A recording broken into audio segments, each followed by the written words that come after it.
Goddamn. Did you look at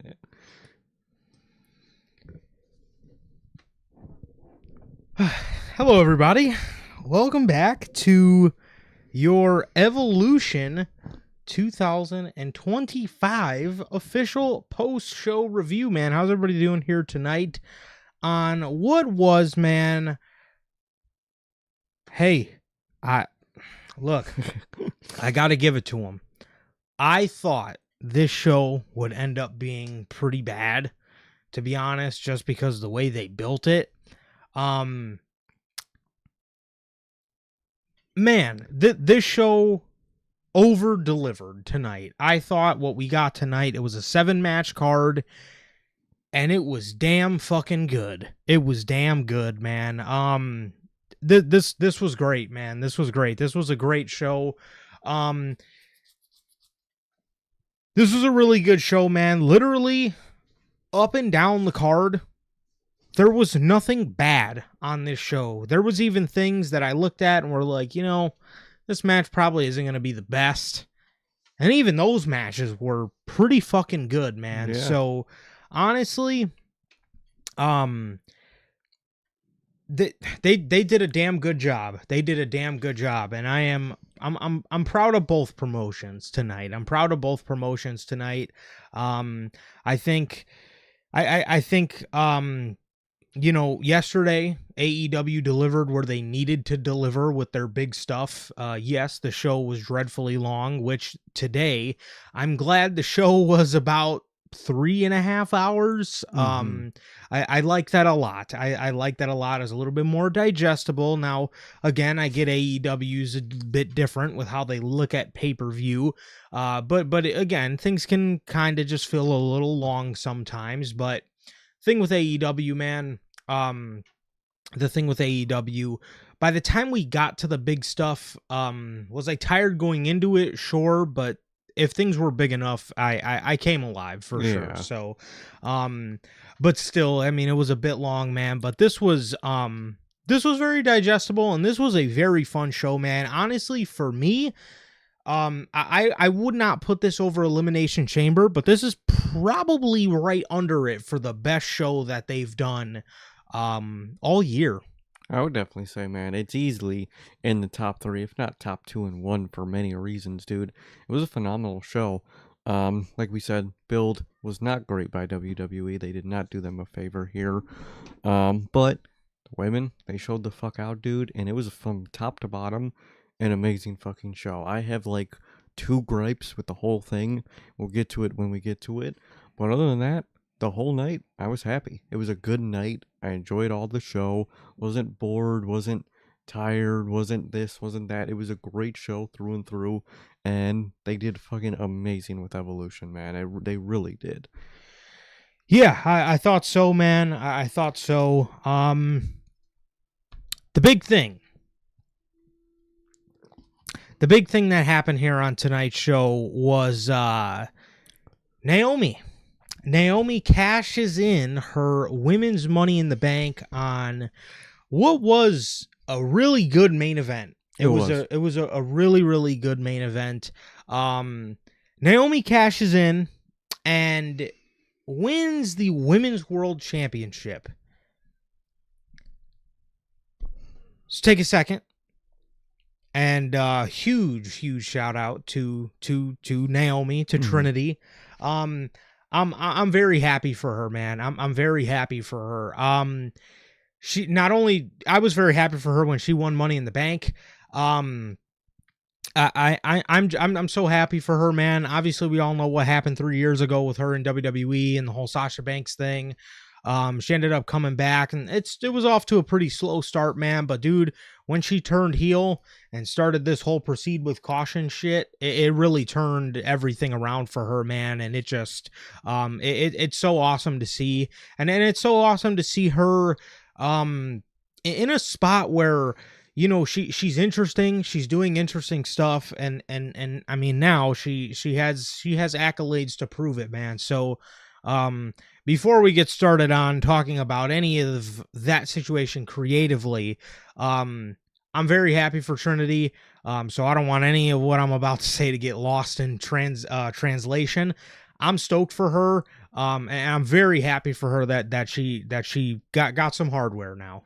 Definitely very happy she was able to successfully cash in. She's been doing great. Probably the best thing on the women's division on SmackDown. Easily the most like interesting part with the most interesting dynamics to that SmackDown women's division. And she was doing great, man. I love the whole proceed with caution. And I'm very happy she won the title, man. I am. I don't love what's gonna come after, if I'm being honest, but I think we're about to get to that. But overall, love that she won the title, and I love the shock factor tonight. I really do. It was really nice, and it was refreshing, man. But I think it just comes with things for me that I'm not going to be a fan of, that have nothing to do with her, more or less of other stuff that's going to come around that, man. But other than that, I love that she won it. Um, the thing is, with Naomi winning the Women's World Championship, is, to me, it just feels like, okay, well, first of all, Triple H hates Money in the Bank. He does. That's, with Seth being out or whatever. Look, that's the first thing. You can't tell me this guy. First of all, they just gave her this custom briefcase. Literally. She could have easily held that thing for Till SummerSlam. she could have held it till SummerSlam, or even if you're gonna have Jade win, she could have held it into the fall. Now again, my prediction was she was gonna cash it in at SummerSlam. To me, it just felt like something WWE did to, we read it to you guys on Friday, steal the headline away from AEW and steal the, what did they, control the momentum of the weekend. To me, it just felt like a bit of a move out of desperation, because if you were smart, you would have, I don't fucking know, had Naomi cash in on maybe fucking Jade Cargill. You would think they would do that. I mean, I, to me, I just don't know why you would invest so much into a story with Jade, Naomi, and Bianca just to have everybody go their separate ways. And Jade Cargill's probably winning her title match at SummerSlam against Tiffany Stratton, and then what? Naomi's the other champion. Yeah, I'm kind of missing what the thought process was here of not having Naomi cash in on Jade Cargill. To me, it seemed like the better option. To me, it seemed like the smarter option. It obviously wasn't the more shocking option, so if that's what WWE felt they needed to do to control the momentum of the weekend because of All In, then they did what they did. And again, don't get me lost, man. I'm happy for Trinity. I'm so happy for Trinity. I really fucking am. But to me, it just seemed like a bit of a move out of desperation, man. And maybe, and again, maybe a bit of a move where maybe Triple H, again, just isn't really a fan of Money in the Bank and just rather likes to get rid of the fucking thing. So, I don't know. To me, you could have at the very least held it off till SummerSlam. But to me, more importantly, she should have cashed in on Jade Cargill. That was where the story was. Exactly. I mean, that's like, to me, that was just a bit of like a fucking 2024 Tony Khan move, personally. Yeah, I don't get the thought. It really does feel like just a spur of the moment. You really aren't thinking about the future, long term of this decision. You just wanted to do it to control the headlines of the weekend. And it's weird, man. I don't know what they're gonna do now with SummerSlam, because if Jade still just faces Tiffany and wins, what's after that for either women? I don't know if WWE knows. You've been on Raw teasing Stephanie versus Io and versus Rhea Ripley, two people who she could have faced coming out of this, who she said she wanted to face the winner of coming out of this match, and now she has a whole completely different direction, man. and you have Jade, who had a direction with, Naomi, Bianca, all that, and now she's just gonna beat Tiffany and what, face just Bianca at this point, one-on-one, Probably Nia Jax. and probably Nia Jax at some point. I don't know. I love the decision tonight in terms of, the moment itself. I think it was really awesome. And I'm glad, Trinity got this, but I don't know if it's well thought out of by Triple H of what's next from this decision, man. It seems to me like they were looking short term and not long term. They were looking at what could be more shocking, what For could the be week. Mm-hmm. an attention grabber, what could be plot twist or whatever. To me, I personally, I would have stuck with the story. I would have stuck with the story personally, because that long term is probably, serves the story better, because we all know Bianca's going to be back. We all know she's going to end up getting into that whole situation. Then they all would have been feuding for the WWE Women's Championship. Mm-hmm. Now with Naomi split up from them, I it's just, again, it seemed to me, and I did like the moment. I did like I thought it was great for shock. It was very shocking. It was. It really, really was. But to me, again, it just seemed like something they were looking at maybe short term, and not long term for the story that they've had us invest in for ever since those three have been together. So. Exactly, and I'm very curious to where it leads everybody now. What is Naomi gonna do on Raw? What is Jade gonna do without Naomi over on SmackDown? And another thing that gets me about this, I mentioned a couple minutes ago that Naomi was like the best part of the SmackDown Women's division, because she was. Raw had a lot of good things going on its own. It had Io, it's got Stephanie, it's got all of them. SmackDown had Naomi. Now SmackDown has no one that I'm interested in. Tiffany's there, yeah, and that's cool, They but don't do anything. they don't do nothing with her. That isn't Nia Jax. So it's like, to me, I thought the process of, the whole feud, between those three women happening on SmackDown, that gave the SmackDown Women's division a purpose. Now without Naomi, I literally do not care about that SmackDown Women's division at all. And now I'm more concerned about the women you just brought onto Raw. When is Stephanie gonna get her moment now? I know she's new and she does have time, but they've obviously been setting up something with Io, Rhea, and Stephanie. And what's the plan now? I think I don't. It just goes back to the thought process of, I don't think Triple H thought this out fully. And I'm just very curious to see how they're gonna do the aftermath of this, man. I love Naomi, love her new, proceed with caution thing. I love it, and I'm glad she got this. But I really feel like Triple H didn't realize how much this throws everything out of whack. I don't know when he is going to realize that, because I feel like we've said that a fucking whole lot this year. You say that every pay-per-view. I was going to say, I mean, half the time he goes and has somebody fucking do something, it's like, why? Fucking Really Jey Uso win the fucking Royal Rumble. Yeah, like you really threw that out of whack, bro. But we'll see where it goes. But look, I am happy for Naomi. The moment was very shocking. The moment was shocking. I'm happy for Naomi, man. And honestly, top to bottom, Logan says it in the chat, man. But this for sure blew Evolution 1 out of the water. Oh, fuck yeah. This show here was awesome. This show here was really awesome, man. And again, it was a very good show. It was a very good show, top to bottom. There was not one thing for me that I was just like, there was not one thing where I sat down, looked at, and said, can this fucking just be over already? No. You know what I mean? Where, yesterday, I got the fucking list here. I said that during the Ops match. I said that during the men's casino. I said that during the TNT 4-way. I said that during the women's casino. And I said that during the Hurt Syndicate tag match. And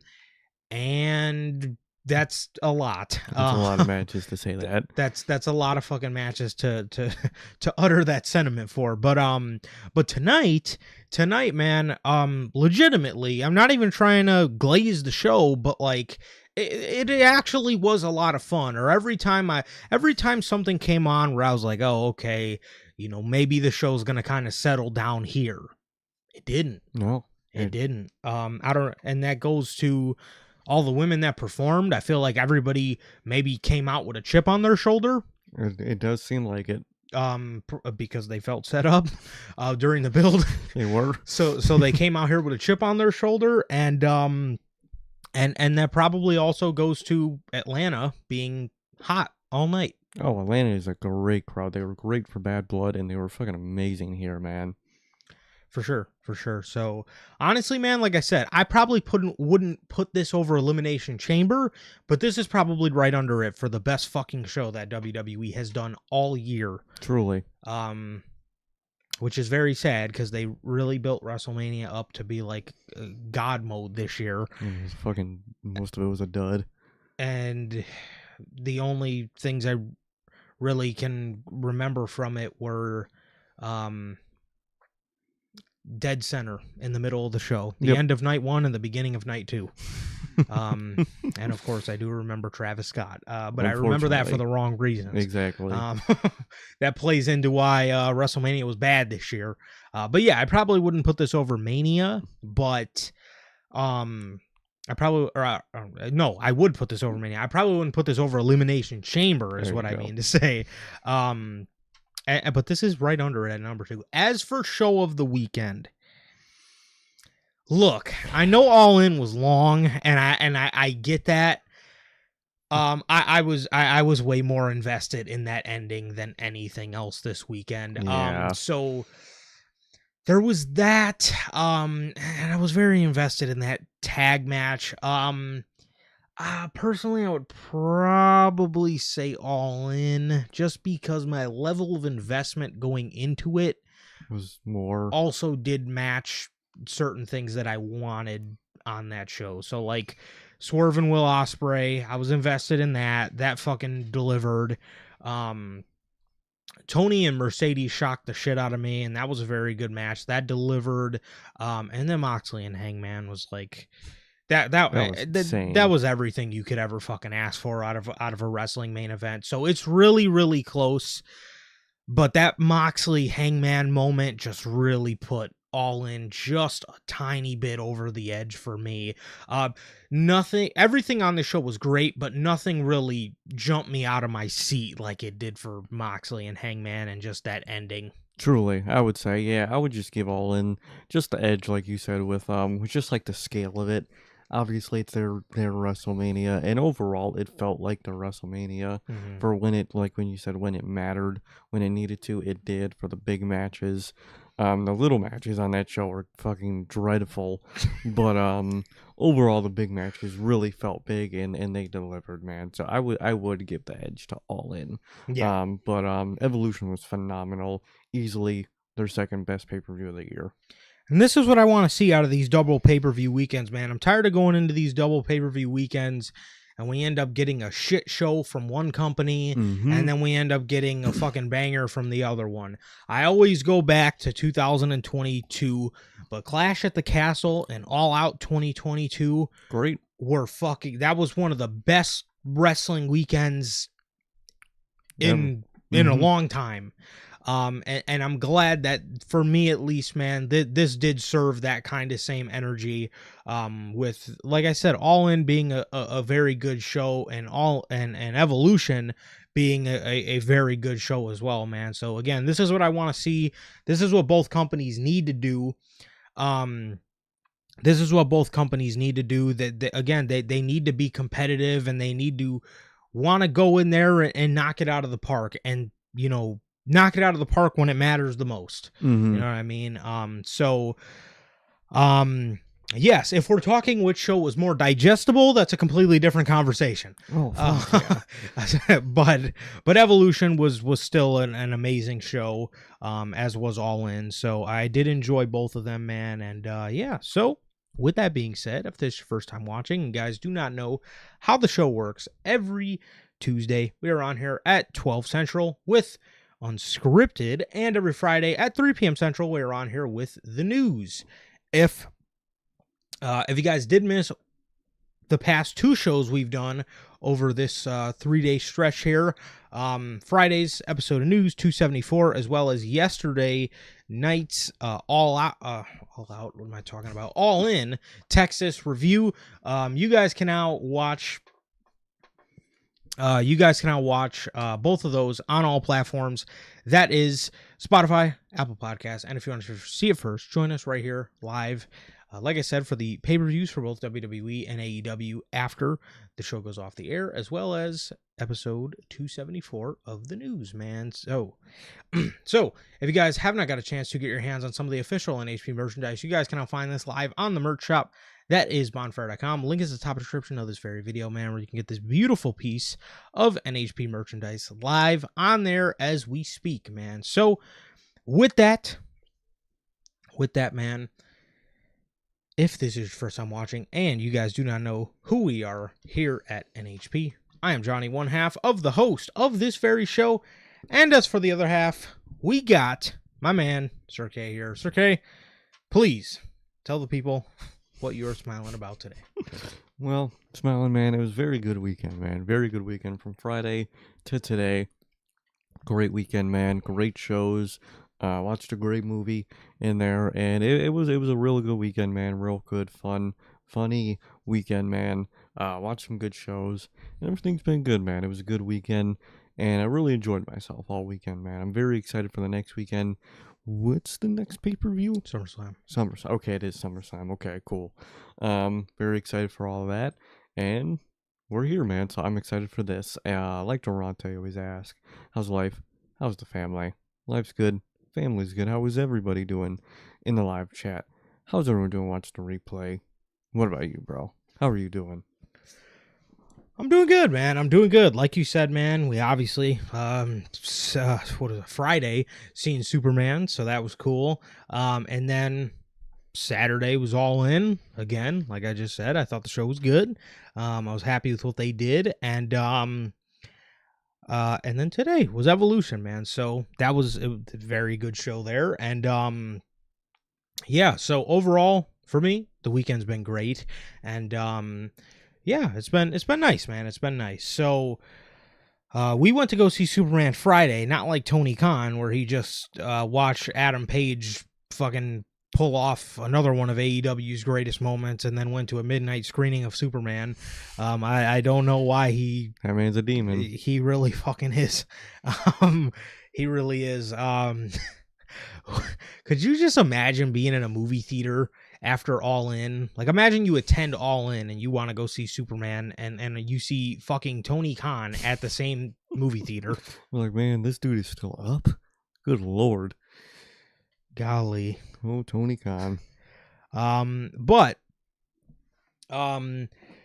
So yeah, it was very good, man. It was very good. I will say, I see it in chat. It says All In is mid. You could call it mid, but whatever you call it, you could definitely call it better than WrestleMania. It was better than WrestleMania at the end of the day. It was better than their AEW's WrestleMania was better than WWE's WrestleMania this year. That is very true. So it is. At least I was happy at the end of All In and not fucking angry about John Cena's final WrestleMania match. So yeah, I'd give All In the edge most definitely. Yeah, WWE. I'm just saying, WWE better fucking lock in for the rest of the year because, the WrestleMania, the Vegas WrestleMania, They're going to Vegas again. Was shit. But yes, so WrestleMania was probably like a fucking 3 out of 10 to be honest. Genuinely, it was most of it was so lame, just boring, and dumb. Good Lord. And the War Raiders coming out in cardboard. It was bad, but regardless. Genuinely, the biggest pop of the weekend was fucking Dominic Mysterio winning the IC title. Good Lord. Can't remember the match for shit, but I remember the moment. Exactly. So we get the open to the show, and like I said, this is from the State Farm Arena in Atlanta, Georgia. And the show opens up with Stephanie McMahon. She comes out to endorse Evolution at the podium with Joe Tessitore. I'm not going to lie to you guys. When I seen that podium, obviously it reminded me of Saturday Night's Main Event because they were, obviously there yesterday for Saturday Night's Main Event.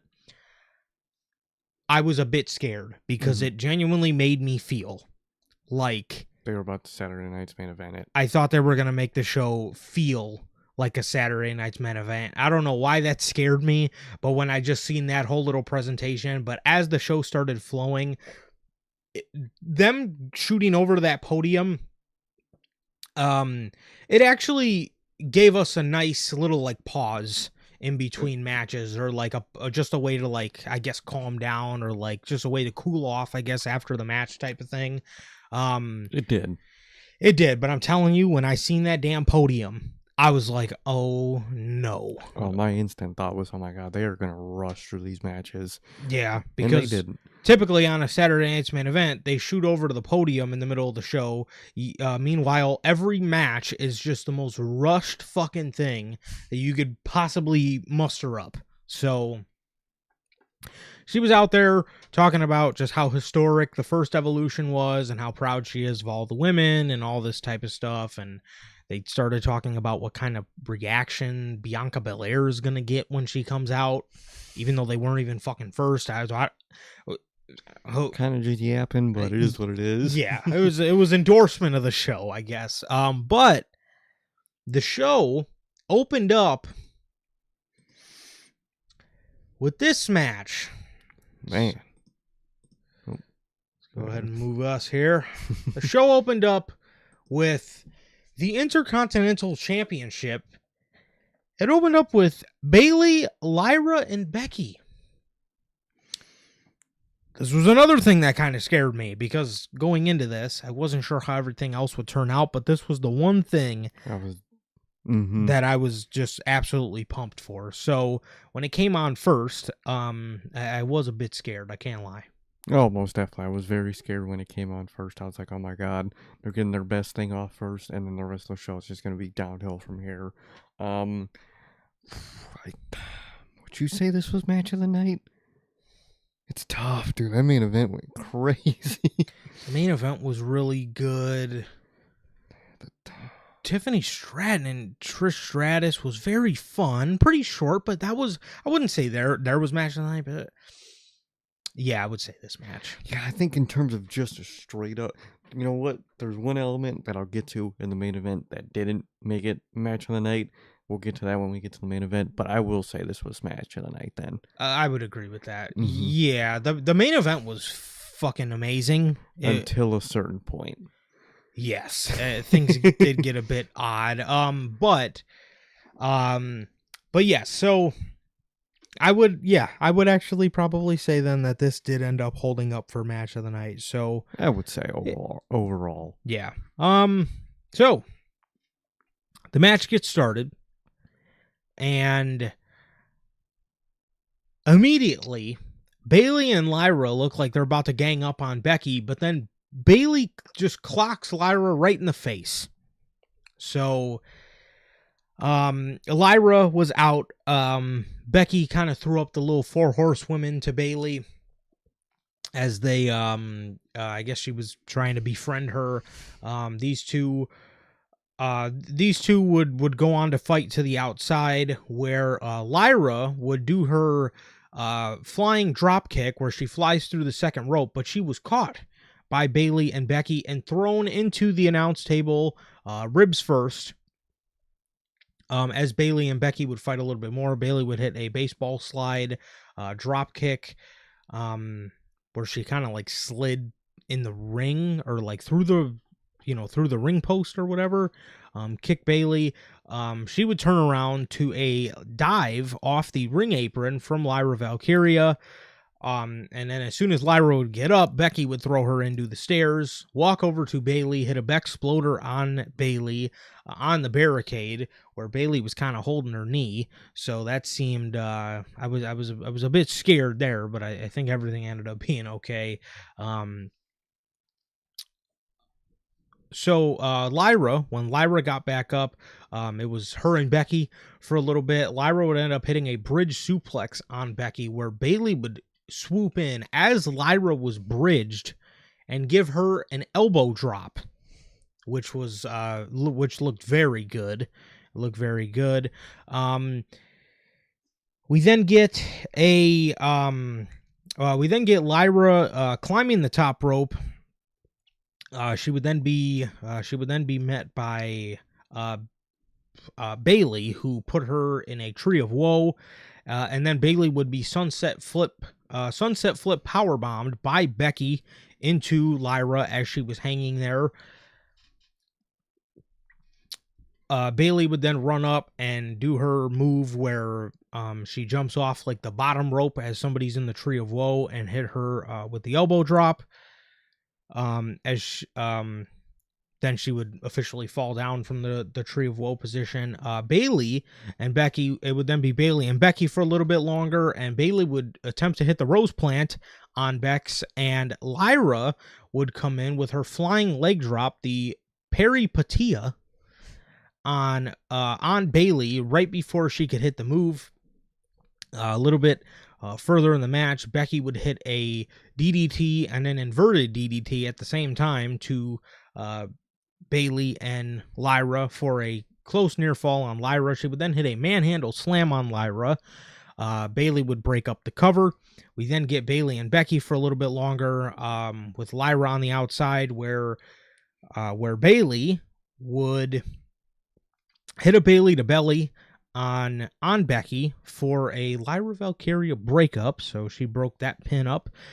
Bailey, as they both got up, Bailey slapped the dog shit out of Lyra, and then Lyra hit her with a pretty stiff-looking enziguri, which would knock Bailey down for a little bit. When Lyra got up, she hit a Nightwing on Becky Lynch, but Bailey would end up breaking that up. And after that, she would hit a Rose Plant on Lyra Valkyria, and as she was pinning her, Becky swooped in with damn near the cleanest backslide I've ever seen. She like rolled her out of it into her own. It was insane. Bailey was making the cover, and Becky, she like ran at Bailey, twisted around, put her back to hers, and then twisted Bailey up to the point where she was in a backslide pin. And Becky wins and retains the IC championship, clocking in at 16 minutes and 30 seconds. Yeah, to me, man, this was match of the night. I loved all the sequences that they did here. I loved how, you know, there wasn't, it felt like, you know, all three, it felt like a triple threat match, man. It didn't feel like, you know, Becky the whole match was trying to, you know, heal up and, you know, try to befriend one of them so they could take out the other one and then they could just fight. It didn't feel like that at all. It felt like a legit triple threat match. Again, nobody was really like trying to like befriend each other or work with each other through the match. It felt like a triple threat match. It felt like all three women hated each other, and it felt like it felt like all three of them wanted to win the title. Like I said, a lot of times we see triple threat matches where, you know, the heels against two baby faces and they're trying to, you know, like befriend them so they could take out the one baby face, and then it didn't feel like that, man. Like I said, it felt like a legit triple threat match, and I enjoyed the shit out of this. I thought it was great. I loved the feud. The build to this was really the only good thing going into Evolution, and then the match tonight delivered in my eyes, man. So I thought this was great. Becky retaining, I think, was the right choice to have Becky carry it a little bit longer. Maybe she goes until SummerSlam and then drops it to either Bailey or Lyra. For me, probably more Bailey on that side, man. But yeah, the women's IC title looks good, man. I'll say it looks a whole lot fucking better than that US title, because that was featured in the Battle Royal. where we'll get to that later. But yeah, the women's IC title looks good. This feud looks great, and I'm stoked to see it continue. Most definitely very happy to see this continue, man. And I loved the match tonight. I thought it was great. Like you said, it was like a real triple threat. There wasn't, the heel trying to be on the outside of the match the whole time, or the other two actually do the match. None of that.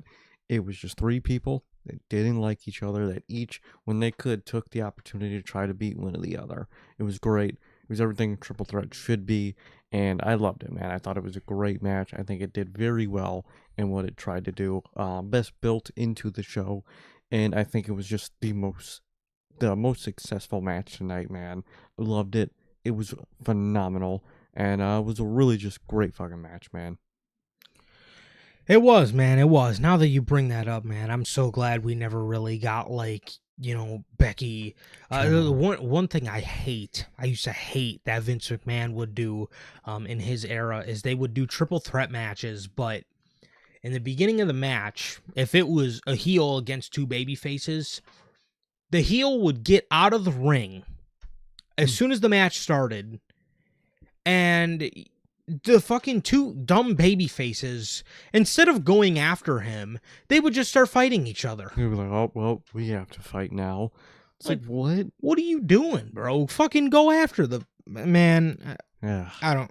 So glad we didn't get no bullshit like that. Me too.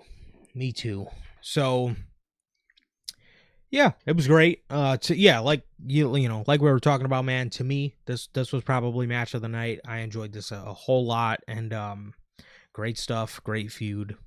Yeah. Probably the best thing about television the whole fucking summer. Oh, most definitely. So yeah, that was that. I'm excited to see what these women do going into SummerSlam. I'm assuming we will get this again. I think so. I think we'll get another triple threat. Yeah, I'm assuming we will get this again. And being that Bayley was the one to get pinned, I'm, like I said, very excited to see how tomorrow goes and what kind of dialogue we'll get between the three of them. So yeah. Next, we have Jacy Jayne versus Jordynne Grace.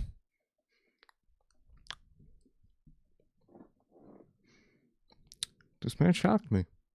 I didn't. I'm not a watcher of NXT to tell you guys, so you might call me dumb for saying this.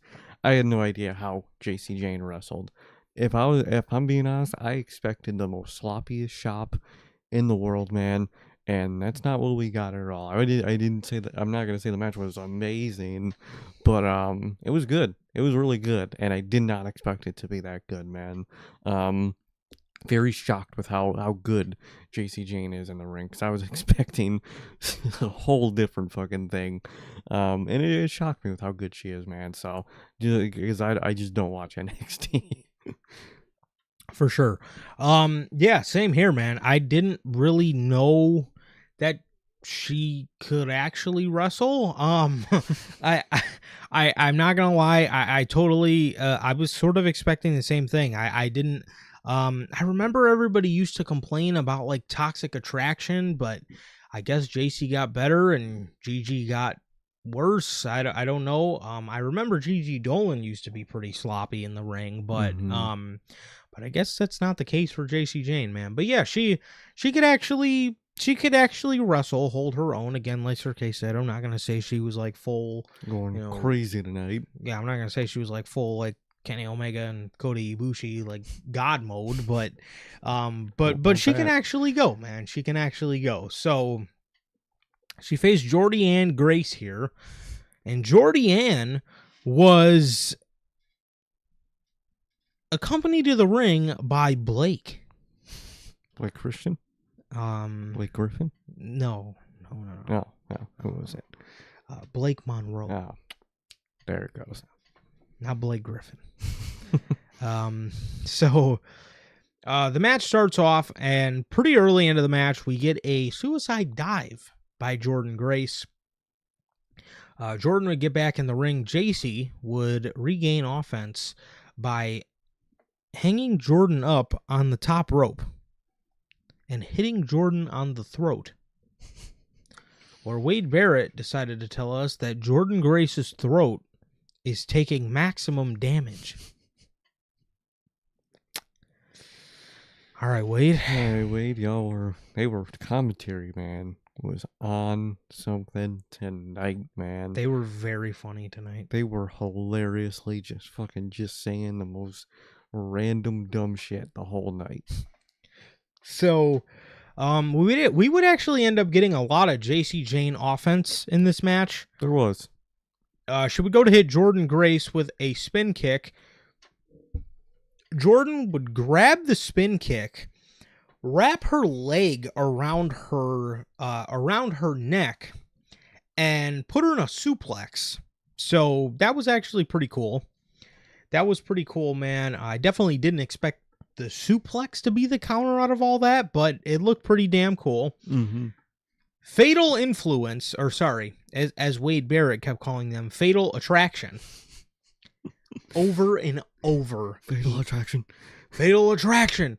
Fatal attraction. And then he finally says, after one of the times he called him, he's like, fatal attraction. I mean, excuse me, fatal influence. Thanks, buddy. So I think he's thinking about toxic attraction, yep. Not fatal attraction. Fatal attraction. So they started to get involved, trying to hand JC Jane the championship.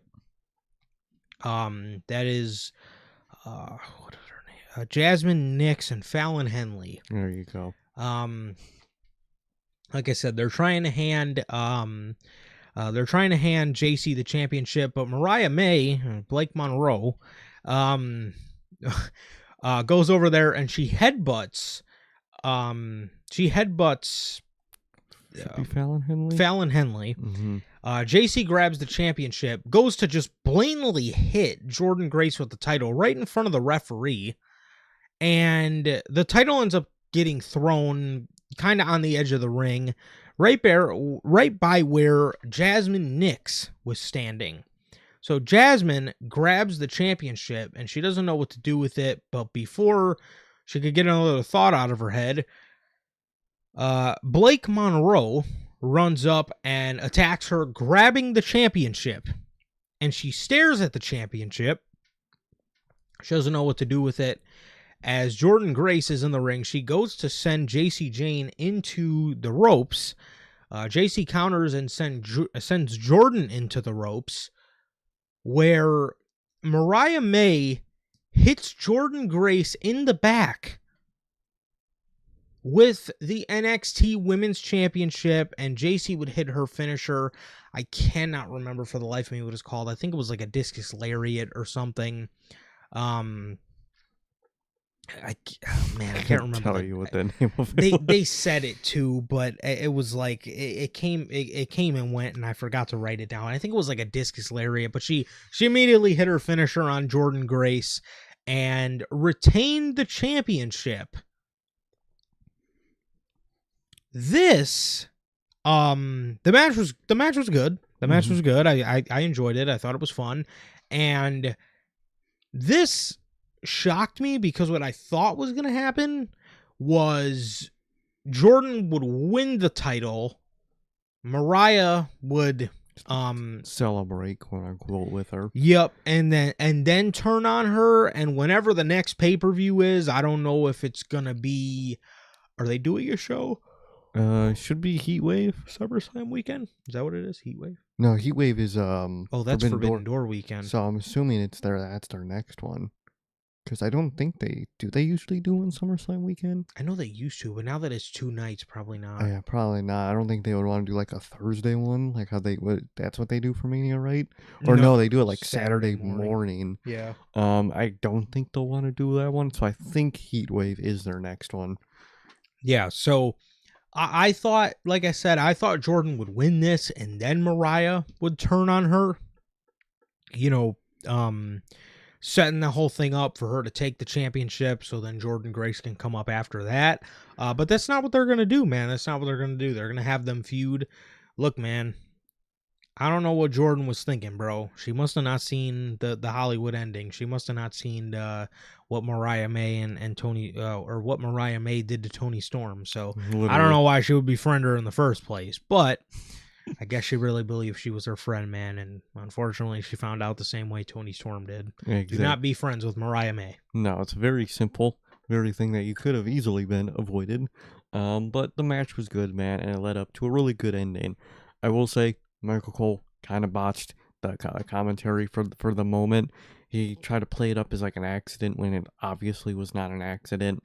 Thought Michael Cole kind of botched that one there. Yeah. But overall, very good moment, very cool, and I'm glad they are gonna like just slowly tease something that we know is gonna happen with the Mariah May heel turn or the Blake Monroe heel turn. I'm glad they just snapped and they just did it, man, and I like that.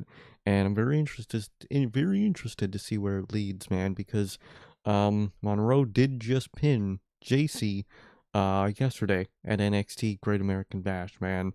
So maybe she is the next person to face her for that title. Maybe Jordan maybe screws her over for the title. You could do a lot with that, man, but either way, I like the way this ends, and I like what all the possibilities it sets up. Yeah, that's true. They could be looking at a triple threat Could be a triple threat. scenario at Heat Wave at Heat Wave. So it could be, excuse me, it could be something like that. It could be something like that, like I said, where we do see a triple threat scenario. That's probably the direction they will go in, because Jordan, is going to say she didn't, she never beat her. She only beat her because, she had Mariah May's help. And then obviously Mariah is probably going to say that, she pinned JC Jane at the Great American Bash. So it will probably end up being a triple threat. But yeah, I thought this was great, and I think it is the right move to have Mariah working with Jordan Grace. I think that is a good I think that's a good way to start off her WWE run. So Most yeah. definitely.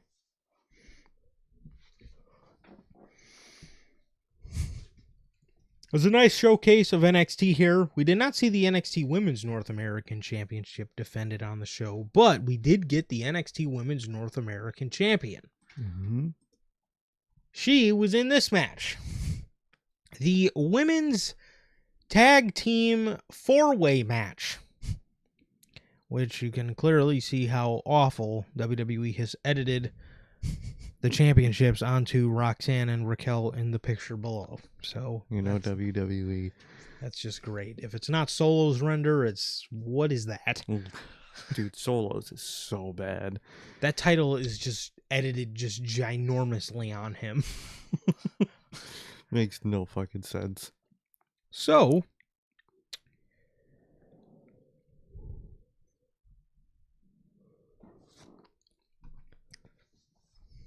man, WWE, you would think they would maybe want to put a little bit more effort into like a Judgment Day theme song.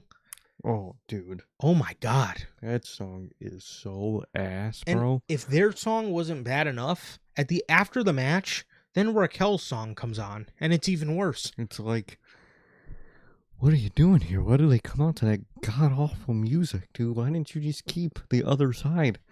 They had a good song. Should have just kept it. Garbage, dude. Horrible fucking theme song for them. So,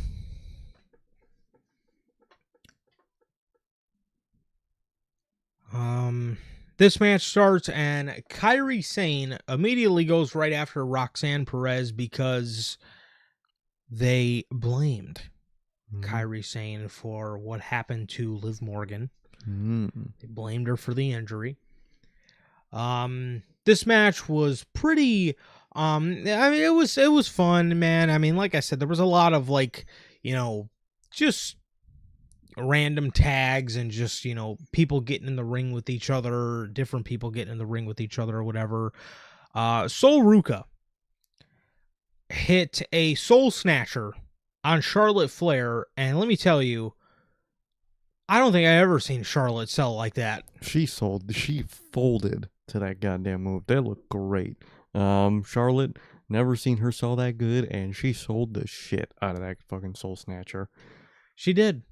It was actually quite crazy. I know. How I was appalled when that happened. So Sol Ruka and Zarya are hitting their tag team offense on Alexa Bliss.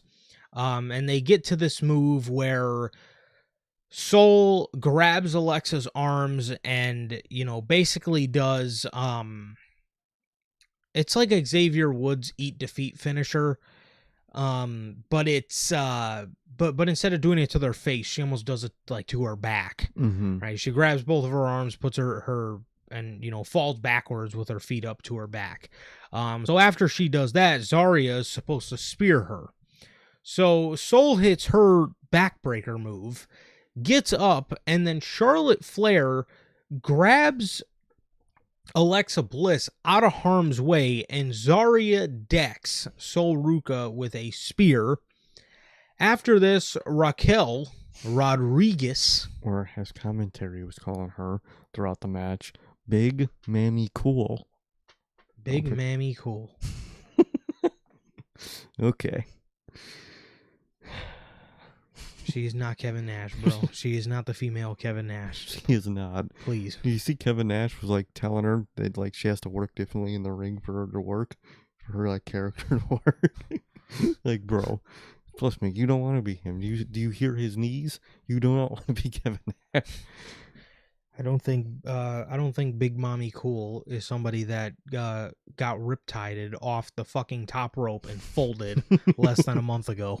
One of the worst fucking enforcers we have seen. Second worst. I'll give Camille the edge on that one. Which is so weird too, dude, because they're trying to like build her up as of recent weeks as if she's like the most to be seriously taken person on the roster. Oh, dude. And it just is the look, she is so bad, man. She's literally the woman version of Damian Priest. Someone where the company loves them, tries to like prop them up as like this beast, and they're just like a cringy, not great wrestler, dude. She is literally the woman's version of Damian Priest in all the worst ways, for me at least. Even when she talks, dude, that's a great comparison. When she talks, it just tries too hard. She tries so hard to sound cool. Like, oh god, please spare me. Awful. So Raquel comes in and legitimately cleans house. I mean, they big boot Charlotte Flair. She takes out Zarya.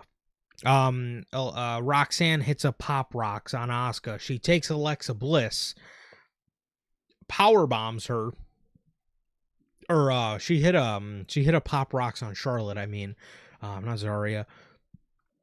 They take out Zarya. She picks up Alexa Bliss and power bombs her clean over the top rope onto everybody. She walks up to Sol Ruka and hits her with a Tejana bomb and wins the match. Raquel is not that girl, bruh. I mean, look, man, I don't know what they're trying to do, but like, you realize she's been like the worst enforcer in the company for like the better part of ever since she returned, correct? Literally. Because the fact that now, fucking 7 months later, or 9 months later since she returned, now you want to bill her as like this beast, this absolute monster. I don't understand it. And it just, to me, it just does not fucking work, man. No. I at least thought they should have had Roxanne pick up the victory for the group here, to kind of try to earn her flowers in the group. Yeah. But yeah, like I said, didn't really understand that there, man. I don't really understand where, again, all this Raquel, just badassery comes from all of a sudden. But to me, it just doesn't work, man. She is just oralist. Very oralist, man. The woman's Damian Priest, truly, man. But very good match, very fun 4-way of tag teams, man. I always love that type of shit. And I thought it was very good. This was genuinely Probably one of the best tag team matches all year.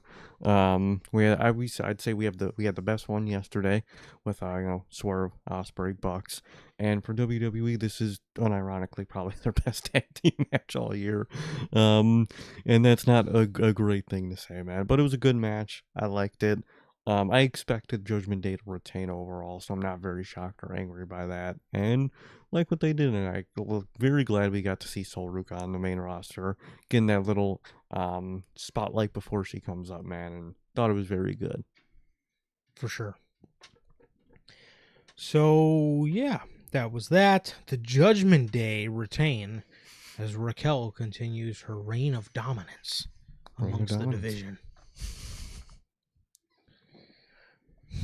You could even go back to like when Liv was there and she was not taken seriously. Whole time. And this was just like 3 weeks ago. She's getting whooped every time. I don't know where it comes from, man. But the next match was Tiffany Stratton versus Trish Stratus. This one shocked me, man. This one shocked me a lot because obviously, Trish still looks good in the ring, but Trish is never really one to have like a really just great match. Yeah.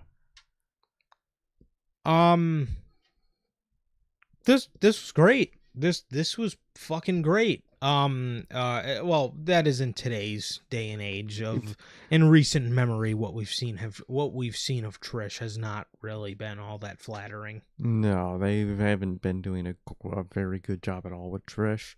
This is genuinely probably the best she looked in the ring so far as champion. Yeah, this was, yeah, and Tiffany, actually, that's probably true as well. This is probably the fucking best Tiffany Stratton has looked as champion because they haven't done great by her. Yeah, she feuded with Nia Jax, Charlotte Flair, Nia Jax, and Trish Stratus, if you could even call it a feud, I guess, but yeah, unfortunately. Actually, you know what? The best she probably ever looked was that night in Chicago against Charlotte Flair. Overall, yes. In the ring, I would give it here, obviously. Yeah. But, like, in terms of general, she fucking fried Charlotte Flair in that moment. And I love how the Charlotte fans hate her ever since that moment. Charlotte opened that door. I'll forever stand on that. She did. Yeah, she did. So to start, we got these two women. They were actually doing some pretty decent looking chain wrestling. They were arm dragging each other. Trish Stratus is grabbing the ropes and doing backflips and front flips and whatnot. Tiffany's doing the same thing. We then get a Stratosphere Hurricane Rana to the outside on Tiffany Stratton. Tiffany took a pretty gnarly looking bump over there. Tiffany Stratton then gets Trish in the ring. Well, when they get back in the ring, Tiffany hits Trish with a suplex backbreaker. And some of you may know that as the End of Heartache. Crazy. Pull out a fucking End of Heartache. I was just like, what in the world? I was like, I'm like, what the fuck? I'm like, I've never seen her do that. I'm like, did she just pull out a fucking End of Heartache? Like, somebody's got an ROH subscription. I don't know why you would, but I mean, apparently it's working out for her. Maybe she's got the classic tapes. Maybe she's got the classic tapes. She's 100% looking at the old catalog. She's definitely not looking at Shane Taylor Promotions versus fucking MXM. It's definitely not doing that. So Tiffany, like I said, hits the End of Heartache for a close near fall on Trish, and she would then go up to the top and hit a swanton on Trish Stratus for another near fall. As Tiffany was on the top rope a little later in the match, Trish hit a handstand Hurricane Rana where she was balancing herself on the bottom rope and then stretched her legs up to Tiffany, and then Hurricane Rana her off the top rope. Tiffany turned around and Stratus hit her with a high kick for a near fall. Tiffany, when she regained offense, would then go for a prettiest moonsault ever, and Trish would get her knees up and hit a Stratisfaction on Tiffany for a kick out by Stratton. Trish would then go for Lita's moonsault, and Tiffany would get her knees up. As Trish was holding her stomach, Tiffany ran up to her, hit her with an Alabama slam, then immediately hit the prettiest moonsault ever for the victory and for the retain of the WWE Women's Championship, man. So Tiffany retains the championship here, and again, man, what I really thought was going to be a something that was one of those just, like, when is this going to be over kind of matches, and it was not at all. So I got to give props to Trish, and I got to give props to Tiffany Stratton.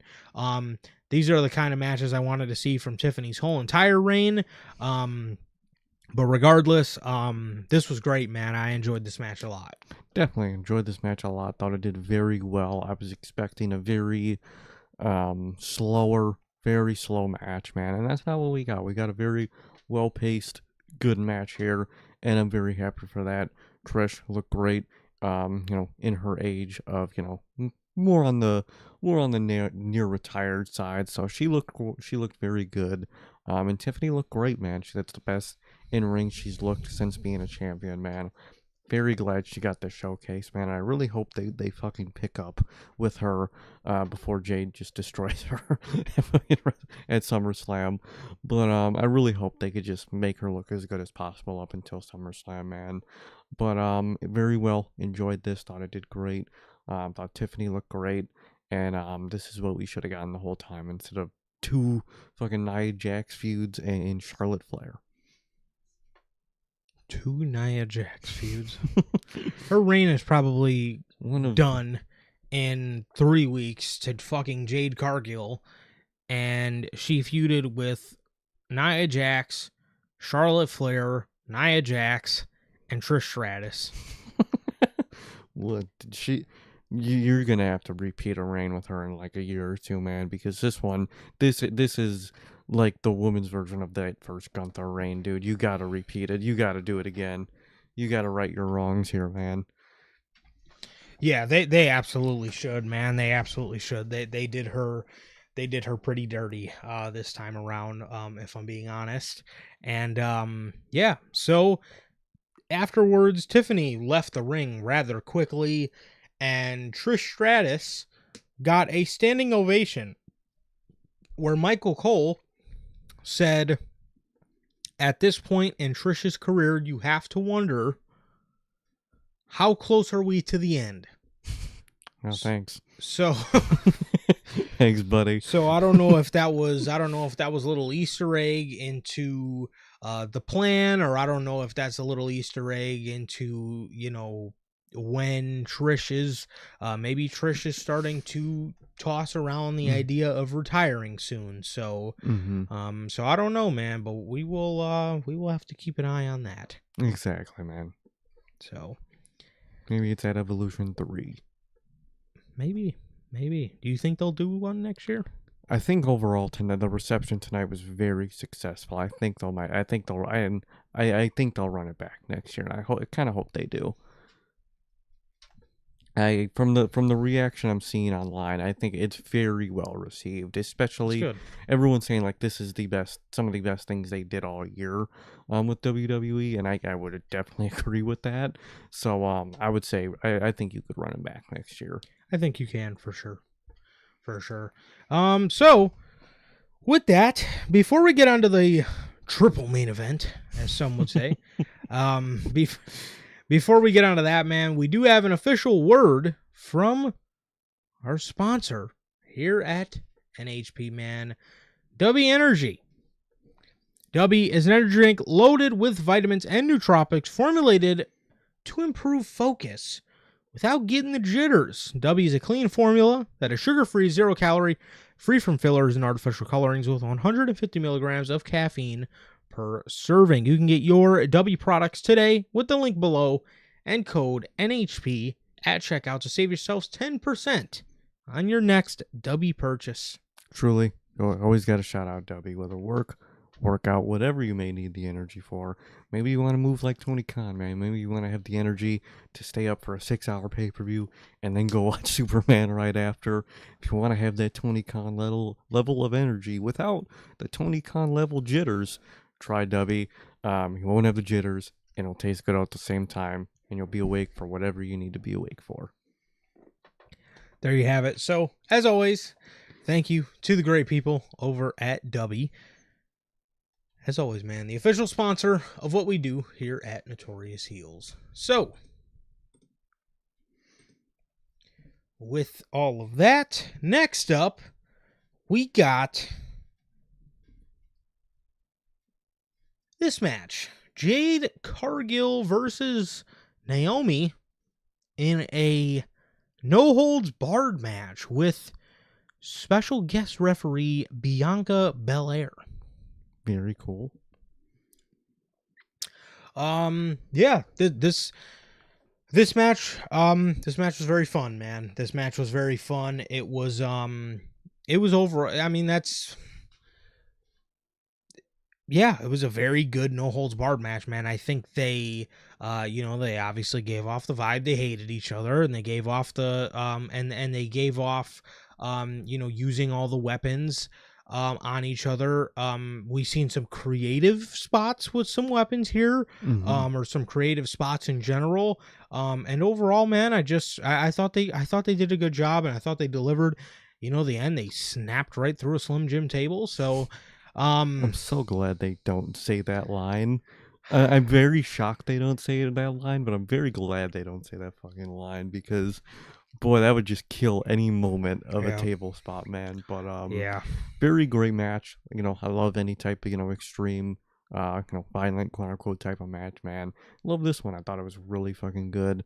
Thought the spots were real good, and love the energy from the two women. They really do, like you said, give off the vibe that they don't like each other. They're very good at that, and I like what this feud is built to so far, man. And I'm very just very curious to, per the main event at the end of it, where both women go from here, man. I'm mainly where Bianca goes from here, man, because she's gonna have a choice now of what show to go to and who really to go after.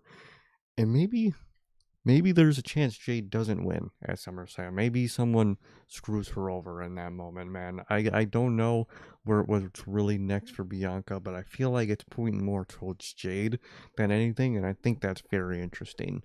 But this was a great match. Have you ever noticed, it's another Michael Cole-ism, man. If you ever notice, or in any type of named match type, when someone's pinning, he just yells the match type as he's yelling that they're being pinned. Kick out by Naomi, no holds barred. Have you ever noticed he does that? I'm gonna need you to pay attention. He does that for any type of special match ever. He'll say it if it's Extreme Rules, no holds barred. He always does that. Naomi breaks the pin, no holds barred. Every time, dude.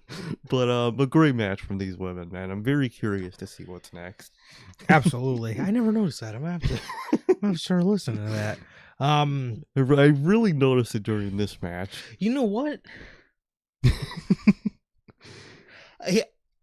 I feel like he does that sometimes, even during normal matches, like on Monday Night Raw. I feel like if they're about to go to commercial, he'll be like, Rusev with the kick for a near fall. Rusev versus Sheamus. I know they do that for the commercial. They do it before and after the commercial. That I'm okay with, because people could just be tuning in right there. But he does it during pay-per-view matches, especially after breakups or kickouts or pins, and it's fucking hilarious every time, dude. Singles competition. Every time. Yeah, he does say that all the time. Tag team action. Yeah, it's does. I know what I'm watching, dog. That's hilarious. I never noticed that until now. I really noticed it tonight with this match. So now I gotta go back and watch this shit. So, Jade, there was a part in this match, man, where Jade, the beginning of the match, it was pretty basic, man. It was just back and forth offense with each women pulling out weapons, toolboxes, chairs, tables, the whole 9 yards. Jade grabbed a camera and went to hit Naomi in the head with it,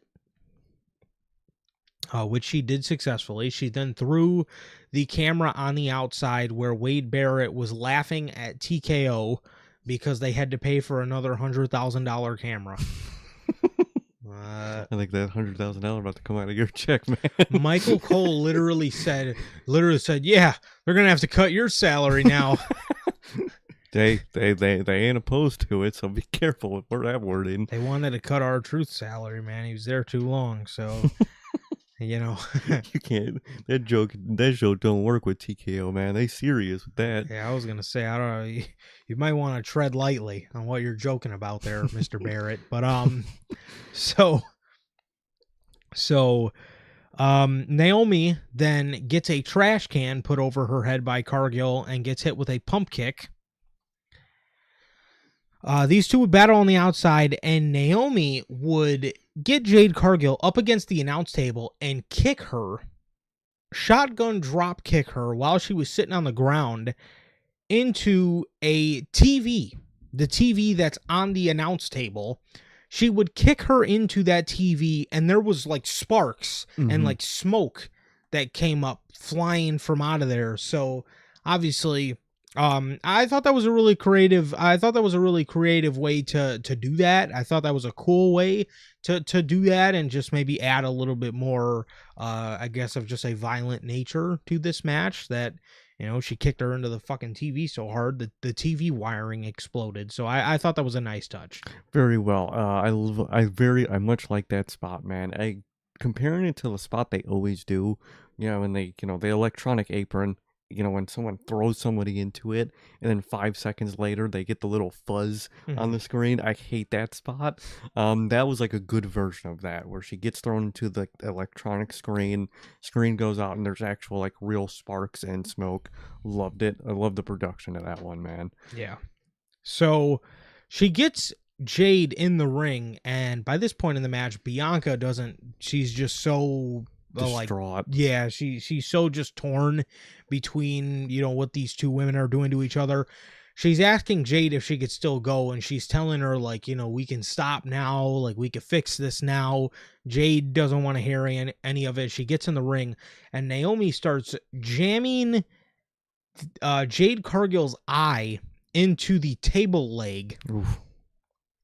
She then puts her on she then rolls her sort of towards the ring apron, runs up to her with a steel chair, and Jade Cargill goes flying through a table on the outside. So she snapped right through the Slim Jim table, and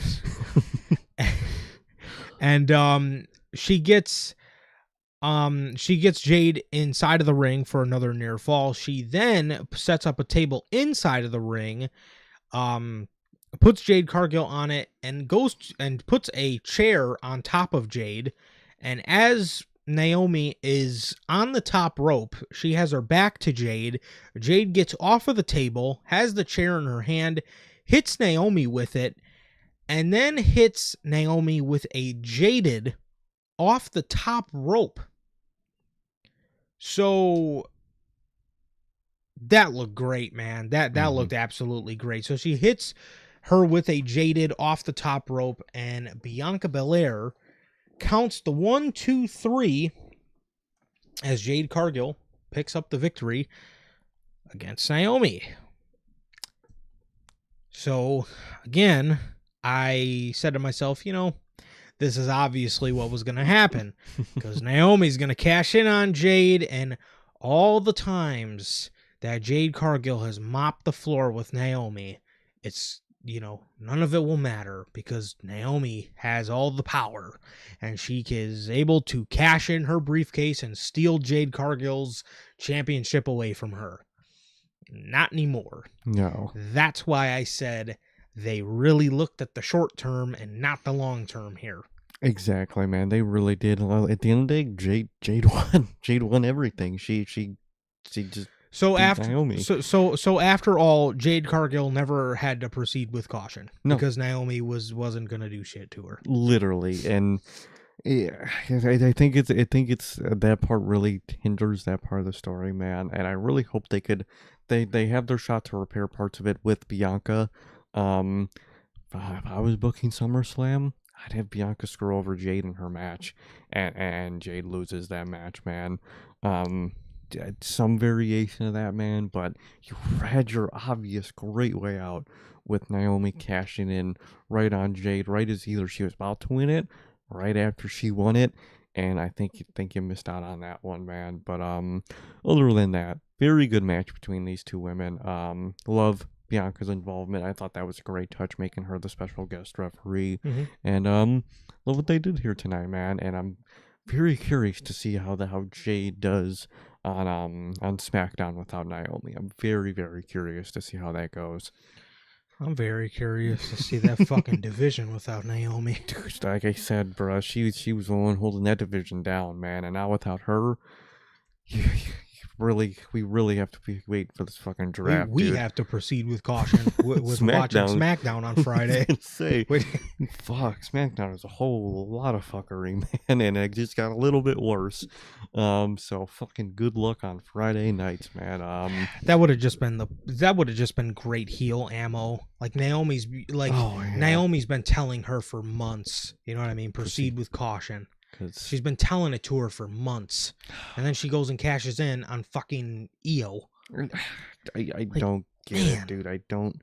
Hopefully it works out in the end. But I'm very curious to see how that goes on SmackDown, man. They need this fucking draft right now, yesterday, as of like 3 months ago. but man, very curious to see how they do this, man. Very curious for that SmackDown Women's division. Maybe. Honestly, bro, you might be right. Maybe Bianca screws Jade over, and then both of them end up getting drafted to Raw. That's a way you can save it. I was gonna say that might be your best way to do it. Have both of them go to Raw. You continue that feud on Raw, and you can put some of these Raw spotlight women on SmackDown to help that division. And then you'll have to, by default, move Steph to SmackDown, and then at Clash in Paris, we end up getting Tiffany versus Stephanie. Mm-hmm. And I could probably see Rhea Ripley winning the Rumble then. If Stephanie's champ, she could because she's gonna. I feel like the way tonight went with that main event, it has to be those three at WrestleMania. Because like the story was. It's got to be. It has to be. And the way Triple H waits for things, you know that's the Mania match. It's got to be the Mania match, dude. Because they already teased up all those three women facing each other. And you had two of them facing each other tonight, and it got broken up. Unless I could see them having Jade win the Rumble. Oh, Jade could win the Rumble. Because Bianca's won.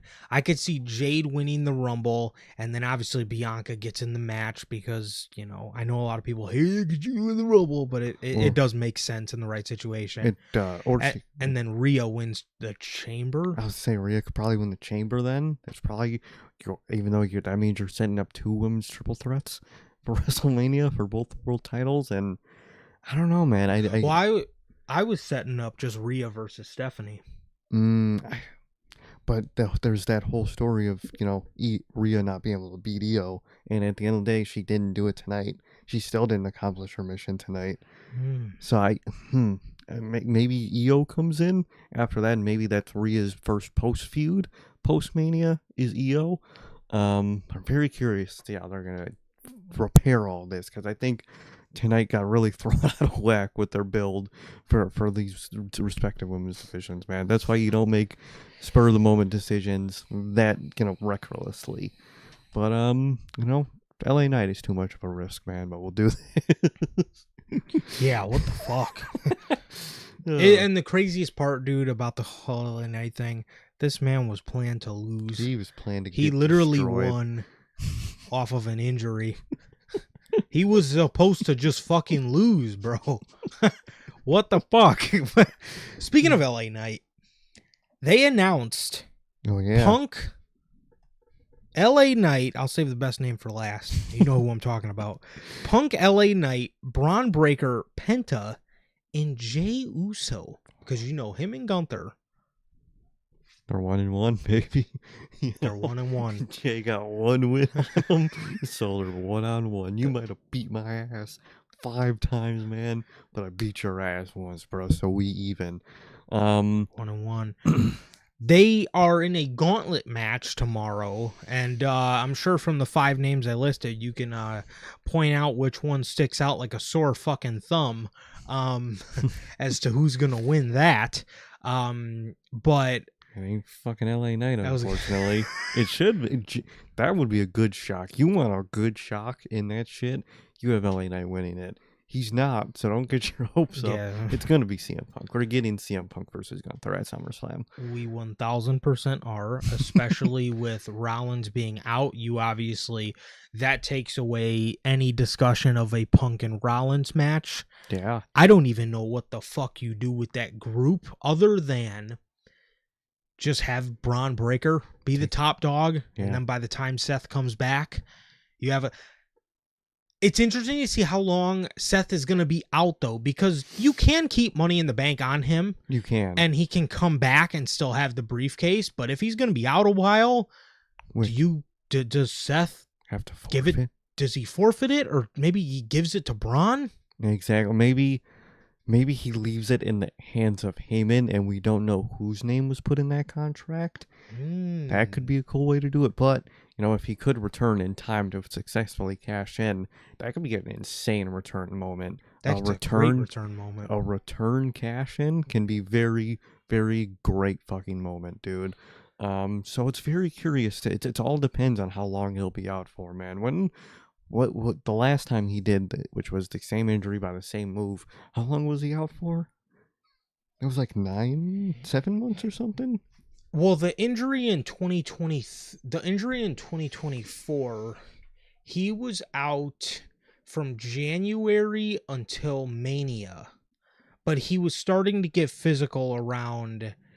Like Elimination Chamber. I remember as he hit that stomp on Grayson Waller. But then after Mania, which he said he was fine for, he said he had no pain during WrestleMania. Or no, he got in the ring the Raw before Mania, because I remember he said he wanted to see what he could and couldn't do physically. So it was about 2 months. But then he took that long break off. So to like low-key keep repairing that leg. Yeah, so if WWE really wants to like nurse it, which they should. Maybe 5-6 months. I would do like 5-6 months. Unless he's really fucked up, like the 2015 injury, then he's probably going to be out for a year, and he'll have to get rid of the briefcase. But if it is, a tweak, or if it is a big injury with a low recovery time, like the last one in early 2024. Then we're probably looking at 5 or 6 months if they nurse it correctly, which please nurse the fucking thing correctly. Don't do it like you did last time where he came back really when he shouldn't have yet. Just let him fully heal, man. Why do you think it probably happened again so soon? Genuinely, it probably still wasn't healed all the way, man. Because even in 2023, remember he came back in June? Yeah. And everybody was like shocked because everybody was like, "Oh, why the fuck you're are back you back already?" Yeah. Like, yeah. So he had to come back to fight Damian Priest, which I respect. I don't. Because he was trying to no, I respect it. He was trying to end the title reign early. But Triple H loves Damian Priest. He was trying to save us, but Triple H, he loves Damian Priest. Loves Damian Priest, man. But it's very interesting to see, where that whole group goes, man. Like you said, it's got to be Braun taking the keys and running with it, man. And maybe, last time someone took the keys and ran with it with the group that Heyman was in, Heyman didn't like it. He didn't like Solo taking the keys and running with it. Maybe he likes Braun taking the keys and running with it. And maybe he's just going to more play it up that he's unsure and kind of nervous about it, man. So, very curious to see where this goes. Usually, and we'll say, Triple H is usually very good at working emergency plans and switching plans on emergency. So, very curious to see how this goes, man. Very curious, and hopefully they do it well. But CM Punk is fucking winning that gauntlet match tomorrow, without a fucking doubt. I'll put fucking my life savings on that shit. I'd put my money on Pentagon before I put my money on LA Knight. That Triple exactly. H. There are two things that Triple H hates in this world more than anything known to man: LA Knight and Money in the Bank. that is. Those are the two things he hates more than anything in this world. But yeah, CM Punk is 1,000% going after. He is 1,000% winning that and going after Gunther. There's no questions asked. Especially, like I said, now with Seth being out. With Seth being out for SummerSlam, and there's not even a possibility of Rollins and Punk, we're getting the Punk and Gunther match for sure, which I am fucking glad. I'm very glad we're getting that match. Which is also very interesting because we've heard rumblings that Gunther's supposed to be the last opponent for John Cena. So does Punk beat Gunther?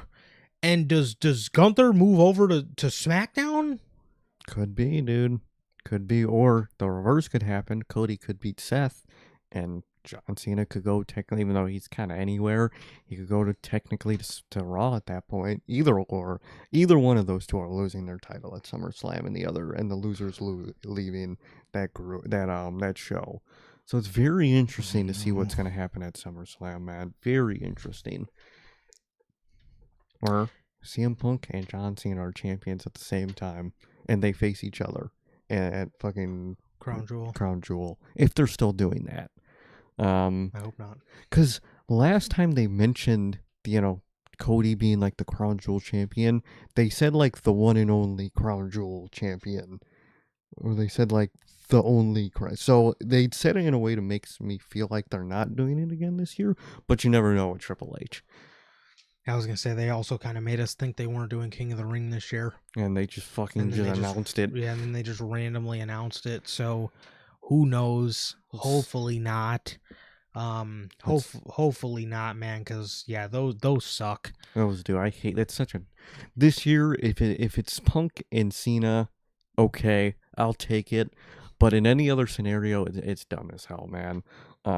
But SummerSlam is looking very interesting. I'll give them that.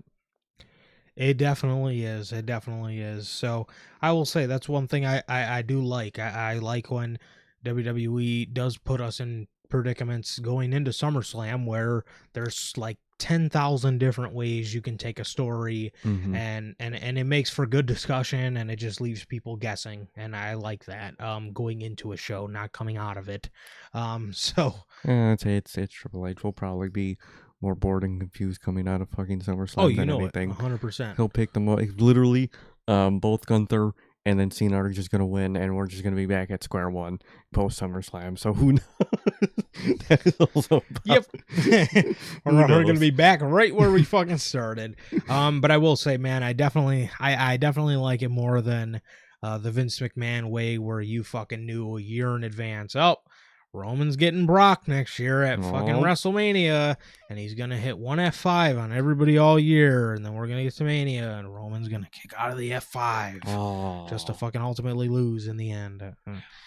So bad, and then we immediately knew where we were going for SummerSlam, and then sometimes we would know immediately where we were going for the next Mania. So I do like just the just talkative nature that some of his booking does bring upon. Exactly. Again, the only problem is a lot of times we do get done with the show and all we're doing is guessing again and just fucking asking ourselves why certain things happened and how it made absolutely no sense, but it is what it is. So yeah, that was that. Punk is definitely winning that match, and we are more than likely getting Punk and Gunther at SummerSlam.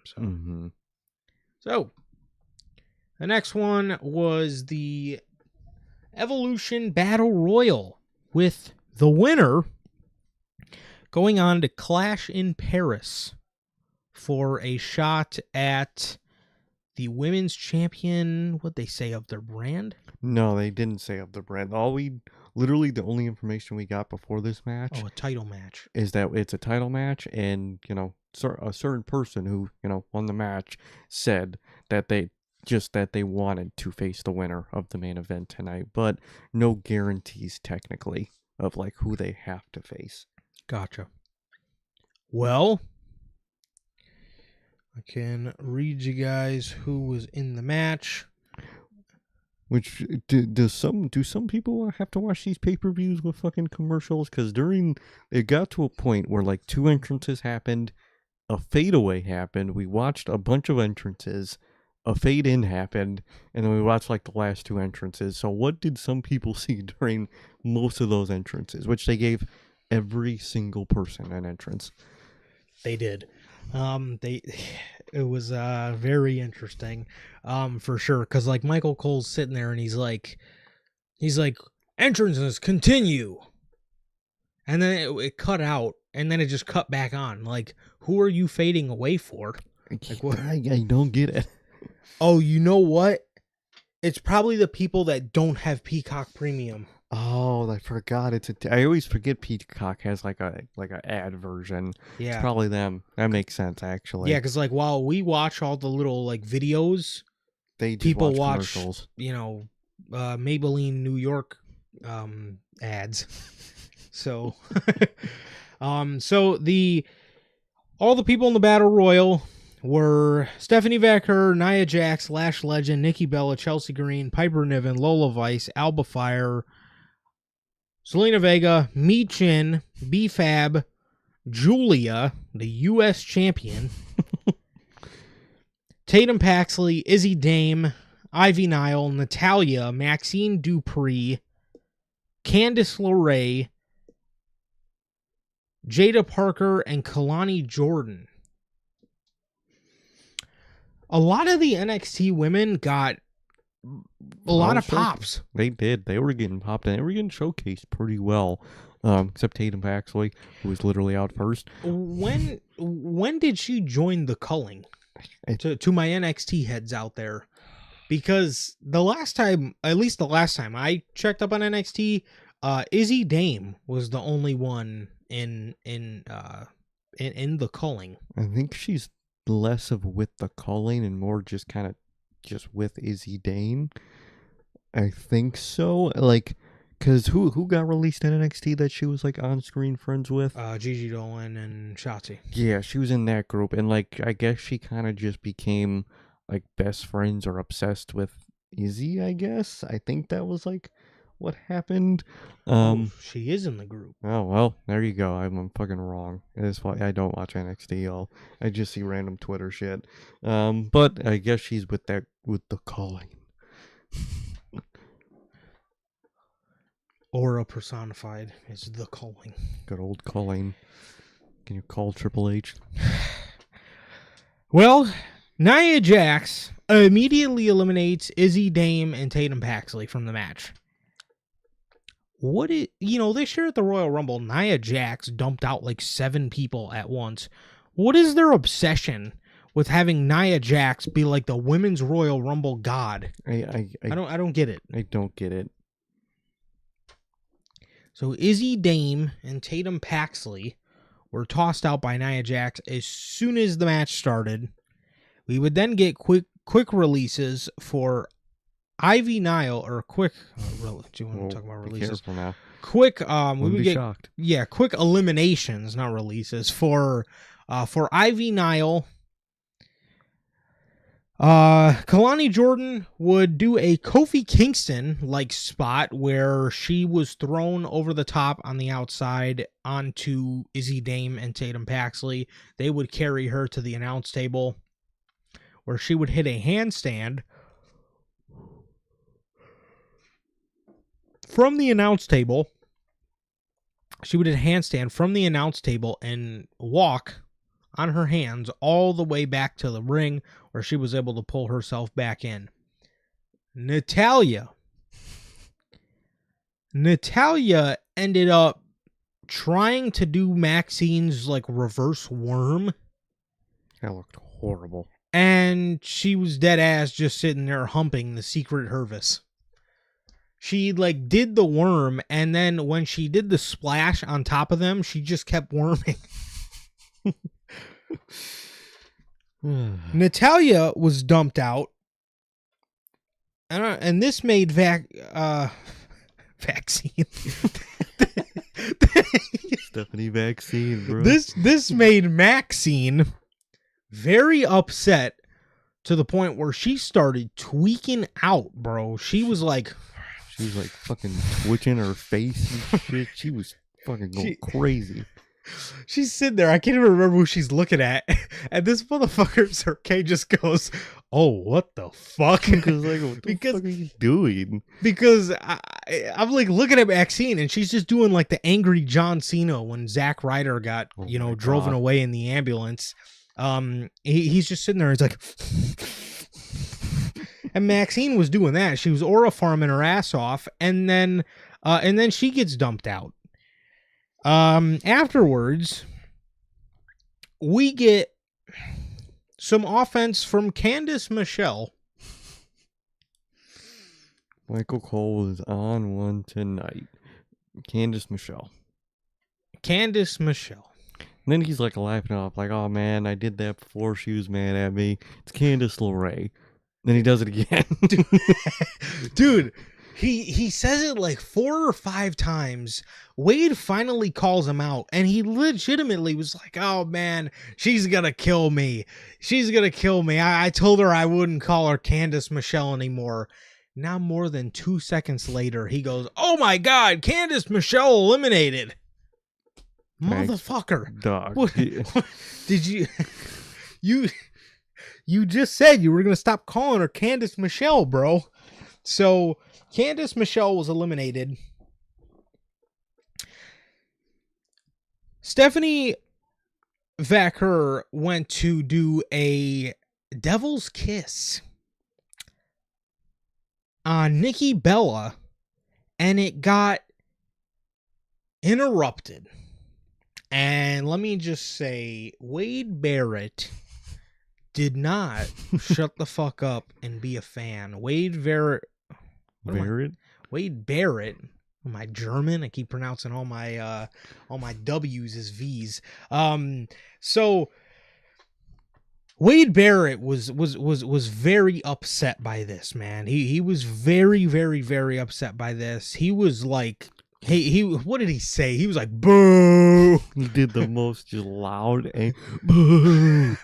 Like, man. So we get to this spot in the match where Stephanie Vaquer actually hits the devil's kiss on Chelsea Green, and Wade just absolutely lost it. He was going nuts. He was fucking yelling. You could see him in the background standing up fucking doing this. He's like got his hands in the air. He's like, "Oh, it's time. It's time." So she does the devil's kiss to Chelsea Green. We would then get eliminations for Jada Parker was dumped out. Kalani Jordan was dumped out. Julia was dumped out by Zelina Vega. Good Lord. Okay. B-Fab and Michin were eliminated shortly after one another. Zelina Vega got eliminated. Alba Fire was eliminated. Lola Vice got eliminated. Piper and Chelsea were both eliminated, as Nikki Bella got eliminated by a big boot by Lash Legend, and she was in the final 4. It was Nia, Lash, Nikki, and Stephanie. Mm-hmm. And once Nikki went out, I was very confident that, because Nikki was the only name in there that I was like, "Oh, do not tell me WWE's gonna do this, actually have her face Io or Tiffany Stratton for one of the championships at Clash in Paris." So once Nikki went out, I was very happy with that.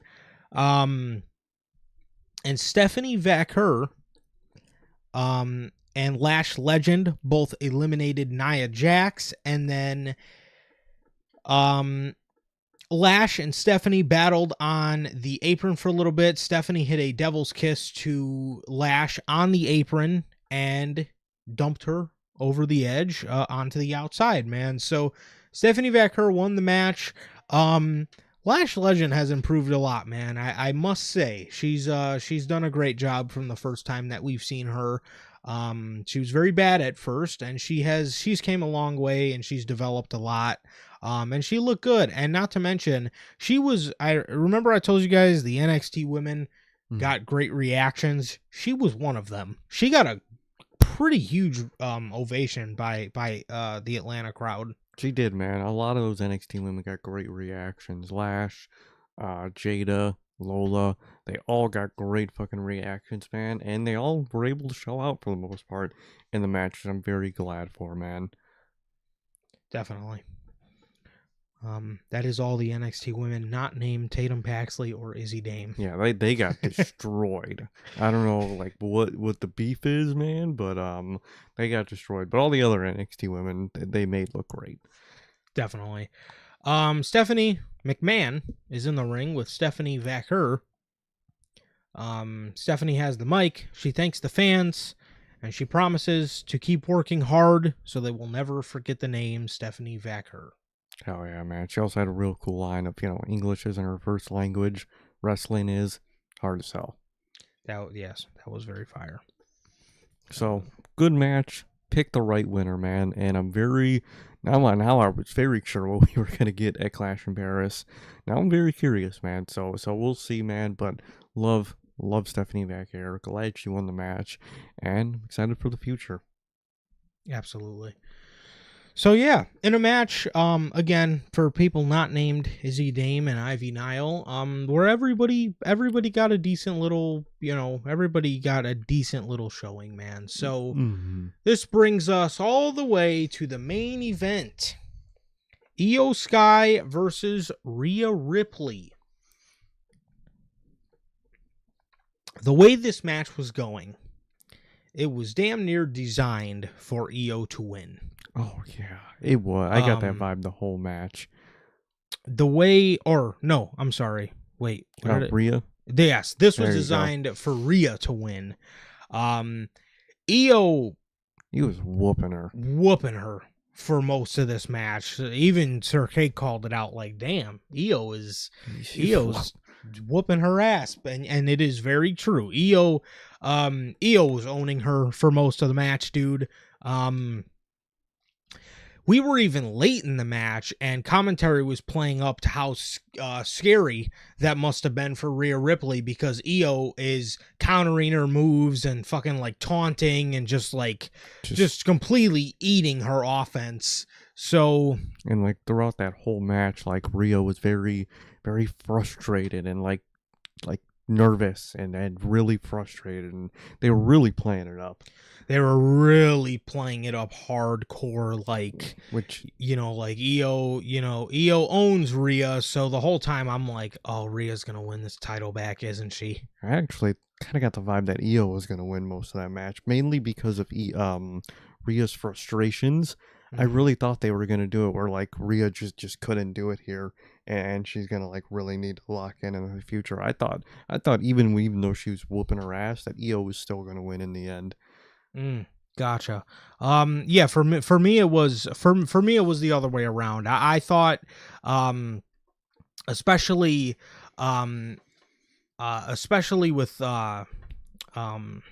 when the ref went down, and we'll get to that in a minute, but when the ref went down and Rhea got screwed over, I immediately thought they're like, oh, okay, they're gonna make everybody think she got screwed over.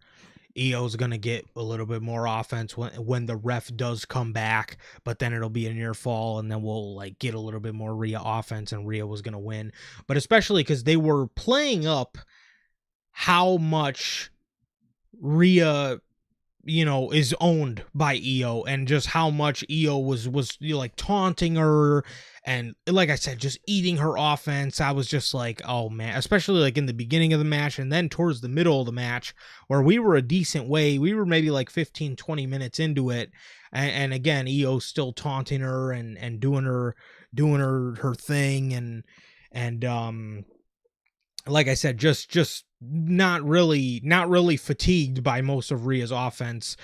So that led me to believe like, oh, okay, Rhea is probably going to end up winning this here. So I was getting a bit scared for that. But she countered one of Rhea Ripley's German suplexes off the top rope. And then Io would immediately hit Rhea with a poison Rana after that for a near fall. Rhea Ripley would hit a Razor's Edge to Io into a sit-out powerbomb for a very, very, very close kick out. The crowd was going pretty crazy after this. Rhea Ripley goes for the Riptide, and it is countered into a sleeper hold. We then get a superplex attempt by Rhea Ripley, where she is knocked off the top rope by Io. Io is standing in springboard position and springboard drop kicks Rhea Ripley, but Rhea moves and Io hits the referee square in the chest. There we go. And the ref is down.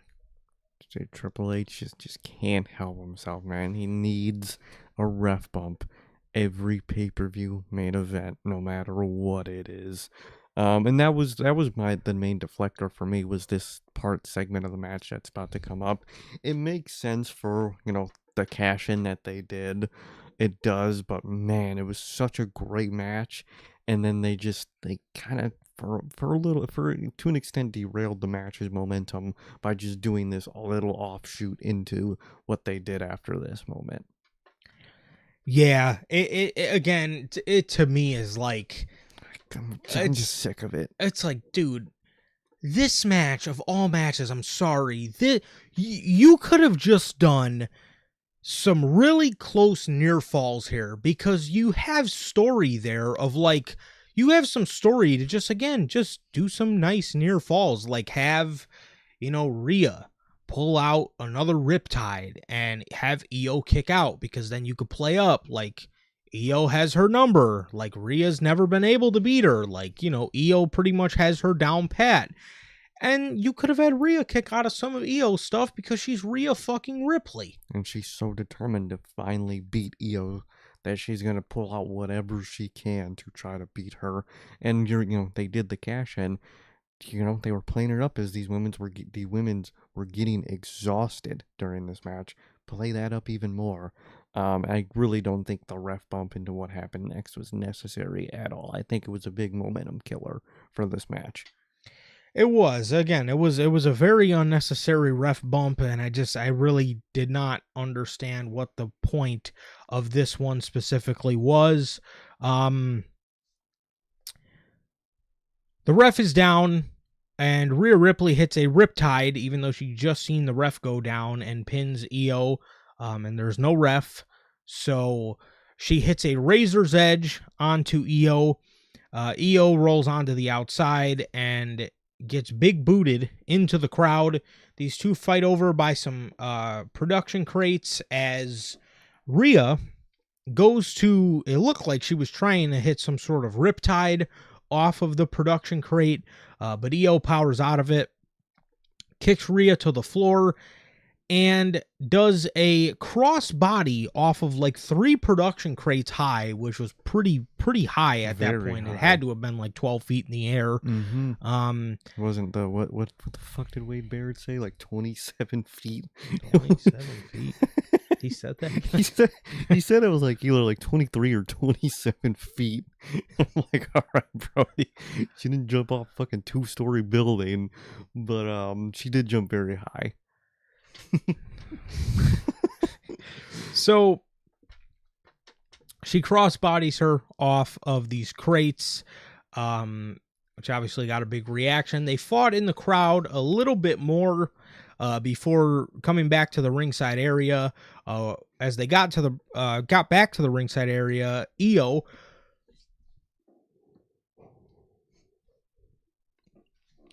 was pushed into the announce table ribs first, and Rhea threw Io back in the ring at this point. Rhea went to get in the ring herself, and Io flew through the ropes to hit Rhea with a sunset flip powerbomb onto the outside. She wasn't able to connect the sunset flip powerbomb, but she was in a good enough position to where she grabbed Rhea and ended up just giving her a regular powerbomb on the outside.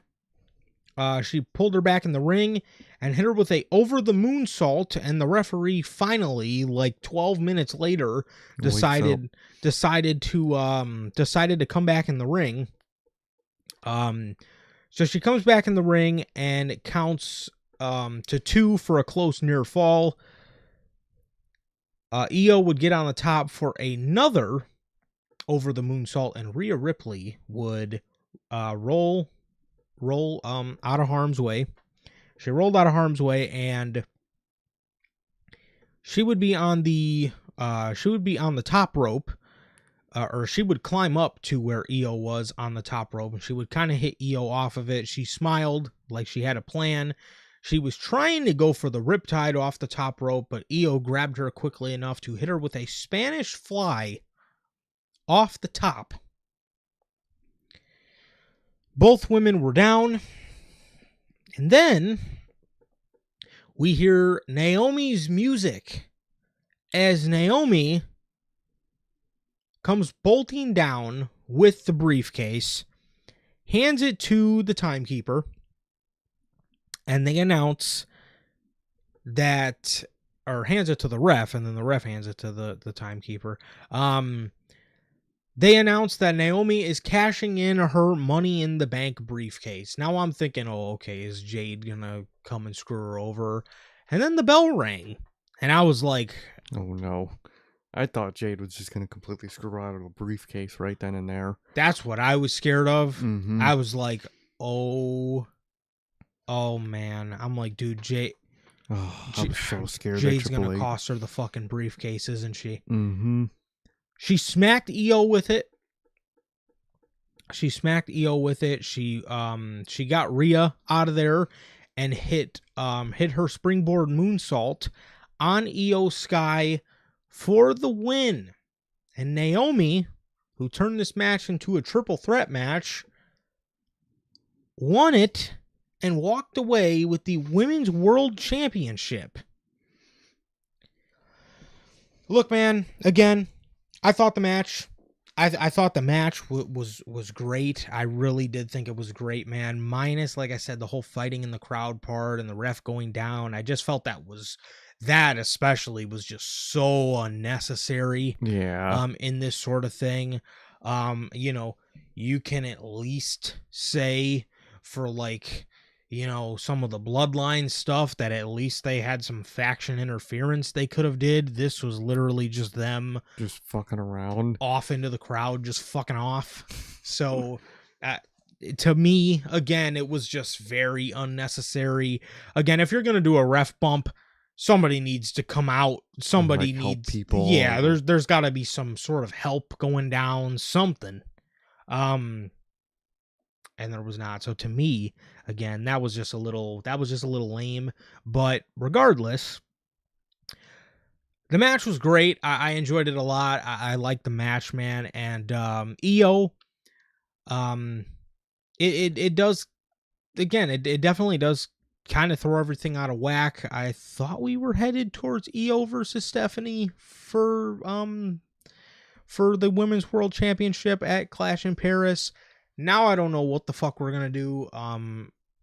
Again, I guess the best outcome you could get out of this now is, Naomi retains at SummerSlam, and then Jade Cargill gets turned on by Bianca, and then in early, or whenever they, oh wait, no, because Clash in Paris is before the draft.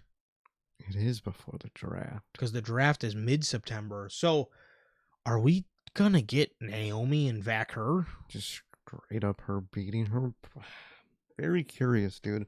Very curious to see how this goes, man. But the match overall was great. I could have done without the ref going down, spotting the whole stuff on the outside. I thought that was very unnecessary. Other than that, match was fucking phenomenal. And I do love Naomi's cash in. It was very good, very shocking moment. I'm just very curious to see where everything goes from here, man. I think that SmackDown Women's Division really needed Naomi. So I'm very curious to see how it's gonna go without her, how Jade's gonna do without her, and what the whole direction of all of this is, because I feel like those three women are so interconnected. They have to still be interconnected, at least overall. So I'm very curious to see when they do the draft, who they move, how they move, unless they switch the champions and those two stay on SmackDown and she does go back to SmackDown with that championship. Maybe. Very curious to see how they do this, man. Very. But overall, main event was really good. The cash in was really cool. Just very, very confused and very, very curious to see where they take all this, man. For sure. Yeah, like I said, the decision to have Naomi cash in on Io rather than, Jade Cargill after she inevitably beats Tiffany Stratton. Well, at least was going to inevitably beat Tiffany Stratton. I could very well see her losing now. Mm-hmm. And then, like you said, either going over to Monday Night Raw in the draft or having champions switch. Haven't done that in a long time. Yeah, or sending the world titles to SmackDown and the WWE titles over to Monday Night Raw. Maybe they do something like that. We don't know yet. To me, the moment was shocking, and obviously, it was a way for them to control the headlines or whatever they wanted to do, but to me, it just was not really paying nice enough attention to the story that they've crafted out here, and to me it was just a little bit of like I said, Jade was the story. Jade was the story for Naomi to cash in on, and again, if you're looking at it from pure shock value, then yeah, a lot of you are correct. This was the right call or whatever, for her to cash in on Io. If you're looking at it from just a shock value point of view, yeah, sure, yeah, absolutely, it was. But if we're talking about the story here, and if we're talking about what made more sense for the story, it was her cashing in on Jade Cargill, and then having the big three, as they're called, fight for the women's championship. There are ways you can get out of it, though. There's WWE's lucky enough to the point where they do have a lot of avenues that you can take to get yourself out of that situation and back to a position where maybe all three of these women are fighting for the world title rather than the WWE Women's Championship. But hopefully what this means for Clash in Paris is Stephanie versus Tiffany. Yeah, that's the best way. Hopefully. I think we can go from here, because Stephanie and Naomi is just something that just doesn't really make all that much sense to do at this moment. So it really doesn't. So yeah.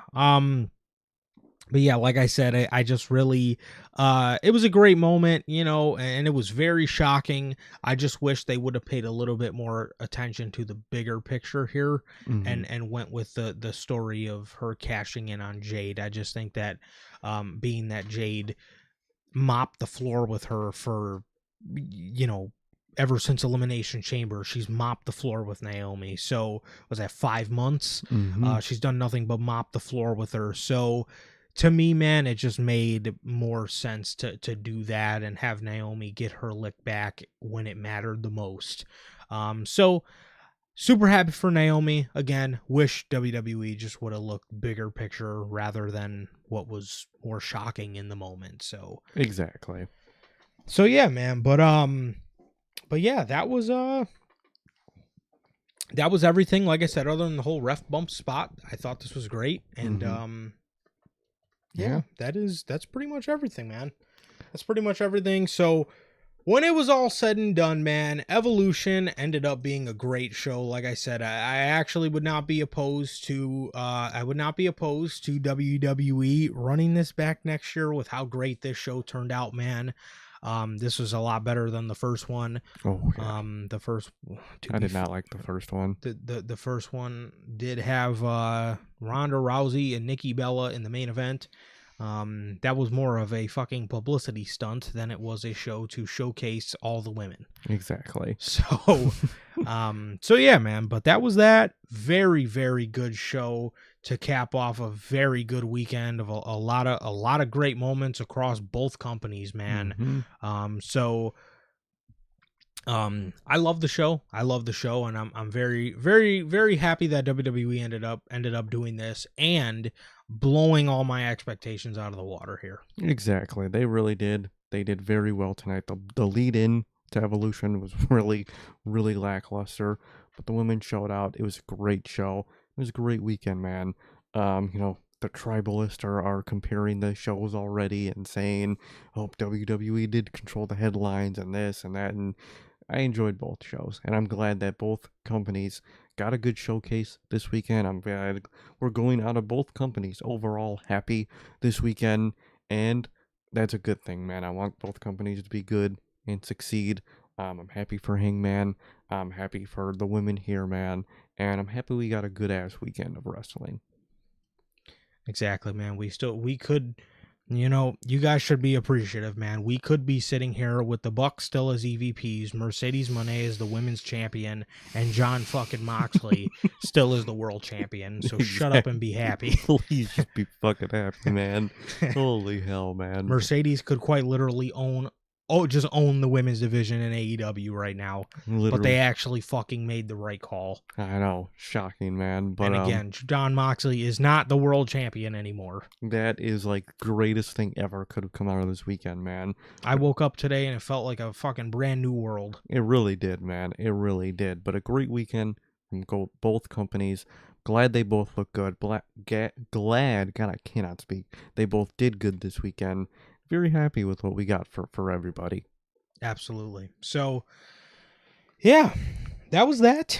And that was everything for Evolution, man. That was everything for Evolution. So again, bro, other than Chamber, this was right there. It was. This was right there for WWE's probably their best show of the year, man. So I loved it.